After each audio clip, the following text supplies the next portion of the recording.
This is our home-built dump bed that we built probably about 8 months ago, and I just wanted to touch base on how we did it to, you know, help some people out online and answer a couple of questions here.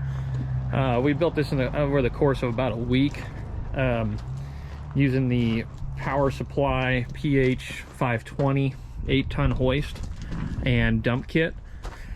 It's a hoist that's originally made for trailers, but we figured that it would work out pretty well on this bed here.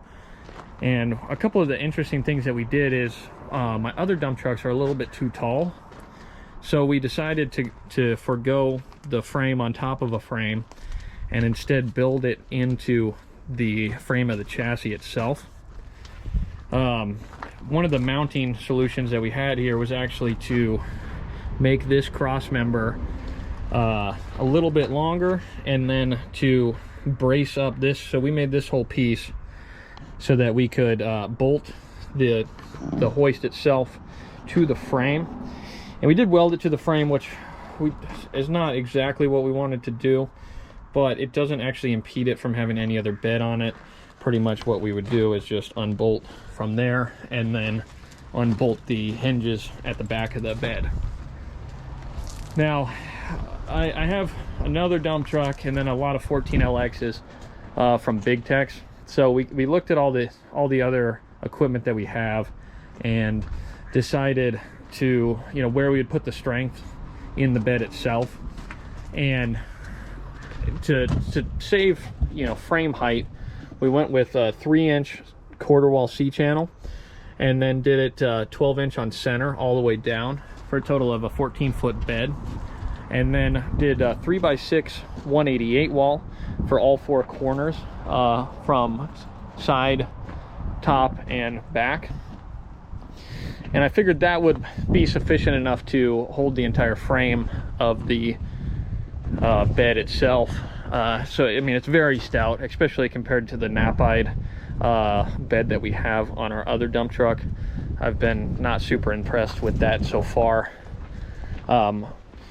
The back doors of this bed are all quarter wall, 2x3 quarter wall, and then with 3 hinges, because one of the issues that we have with our dump trailers is actually that the hinges end up ripping the 120 wall that's usually on there.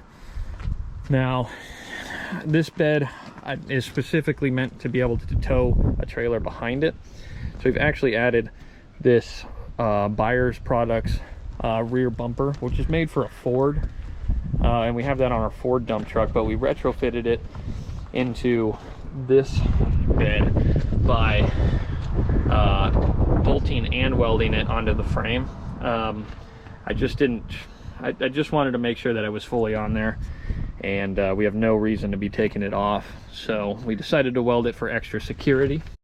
So the kit that Premium Supply sold us comes with a couple of different items.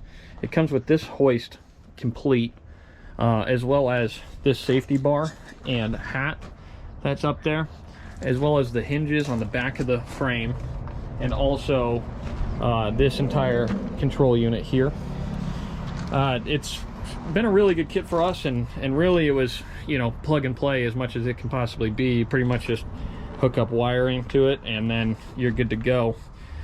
We added this cross member, which is 2x3 C-channel here, and that helps stiffen the frame a little bit.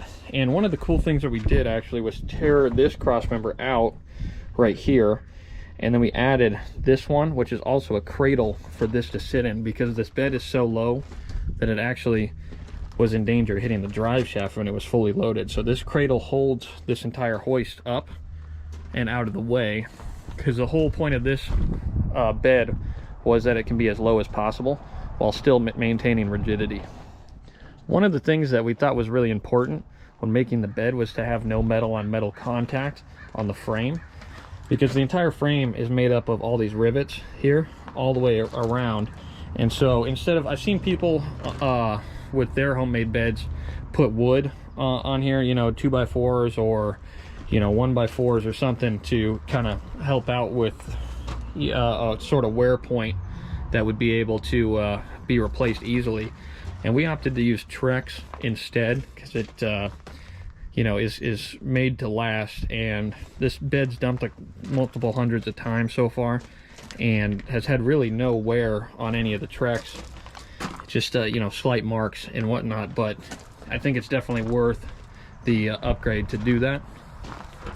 So we're here under the truck with the frame fully collapsed, and you can see the hoist tucked up in there, and the fact that it actually hangs a little bit below the main frame rails of the truck. And that's why we had to put this cradle in, was to hold the hoist in place, because it actually droops about 6 inches lower when it's free hanging.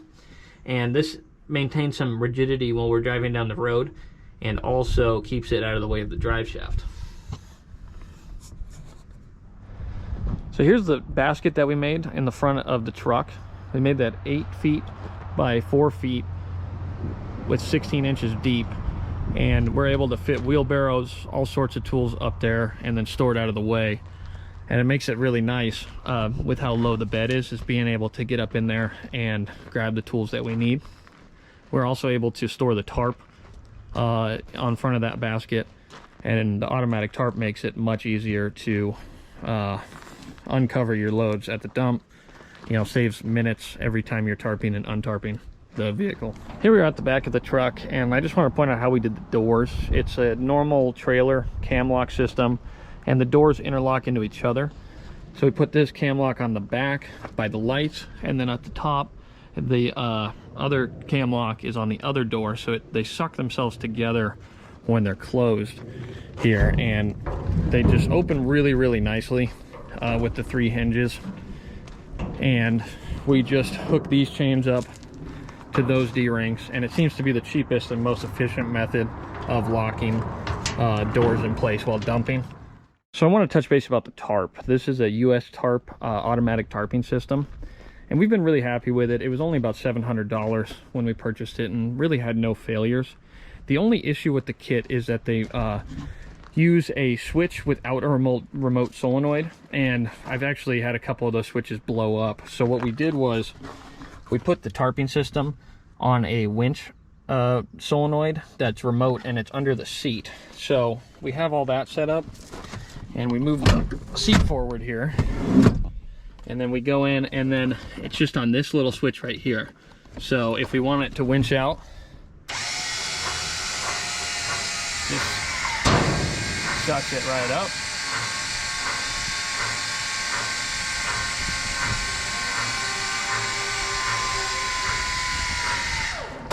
And it's as easy as that.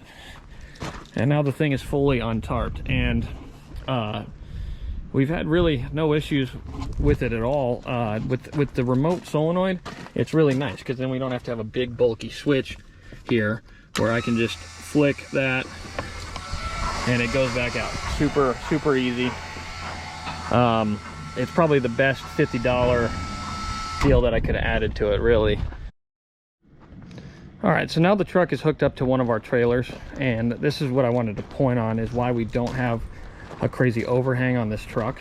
Is if we need to throw something in the truck, it makes it really nice where we can just open both doors without having any sort of swing hit the trailer, and it makes loading and unloading loads extremely easy out of the truck if we need to grab something in there.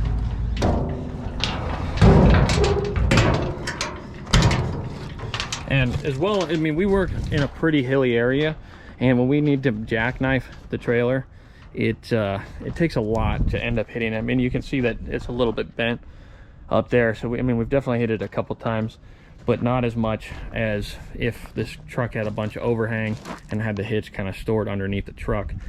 This one ends up working really well, and you can really get some good angles while driving on this due to only having 6 inches of overhang. Okay, so now we have the trailer dumped, and I wanted to go over some main differences between the trailer and the dump truck. The trailers don't really bounce around with the bed, you know, going wobbly down the road. And that's mostly due to having this exterior frame, which is really nice on dump trailers. Trucks really can't have that because it would be so crazy wide. I mean, 8 feet sticking out on the truck. would look a little bit goofy, but for trailers it's almost perfect. This is a Big Tex 14LX, which is the only type of trailer that we run as far as bumper pulls, and we've been super happy with them throughout the years of running these. Now this is the same style hoist as the dump truck is, and you know, that's why we decided to go with the Premium Supply hoist. The one in the dump truck is a little bit longer. I think this is a equivalent to a PH 512 instead of the 520. Now, okay, so a couple things about the construction of the 14LX that we did, I think a little bit bigger on the, or a little bit better on the truck, is that these walls are just made out of plate steel, and they're rolled into, you know, the walls here, so that does help quite a bit. But the only place where there's actually square tubing is at the end where the hinges are, and I definitely prefer to have, you know, square or rectangular tubing all the way around the frame, just to maintain a little bit of rigidity there. And the trailers are 3" on 16 center, whereas on the truck we did 3" C-channel on 12" center, so add a little bit more rigidity there as well. You know, when it's bouncing down the road, I prefer it to be as strong as possible. But other than that, we really based the dump bed build around a 14LX. We've been super happy with these. No real failures other than, you know, doing brakes, and obviously going to the dump a lot, we're doing tires, you know, all the time. Now, one of the reasons that we put quarter wall on the truck as well as 3 hinges is 14LXs are notorious for having their hinges rip off of their spreader gate here. So on all of our trailers we have this angle iron, this quarter wall angle iron, and then we cut the hinge off, put the angle iron on it, and then weld the hinge to the angle iron, and that really helps strengthen the walls out, because we've had 3 of our trailers have the hinges rip off while we're working. And in order to, you know, maintain efficiency, I figured it'd be easier to fix that than it is to have it happen while we're on the road. One of the other things that I wanted to touch about the trailers that we've done that I didn't really think about here was that we added these storage containers underneath the trailer. And some 14LXs of the that are a couple of years old have smaller storage containers, but we actually changed all of our trailers over to have this large unit underneath, and we keep a floor jack, dolly, and multiple tarps as well as wheel chocks underneath there. And it's a really good way to store equipment without having it be on the side of the truck or have extra boxes or anything like that. So how much does this bed cost? Now, we built it about a year ago, and the hoist kit from Premium Supply at the time was about $1,700. And on top of that, obviously metal is forever fluctuating, but in total metal costs, it was about $6,000 in all said and done to make this bed work.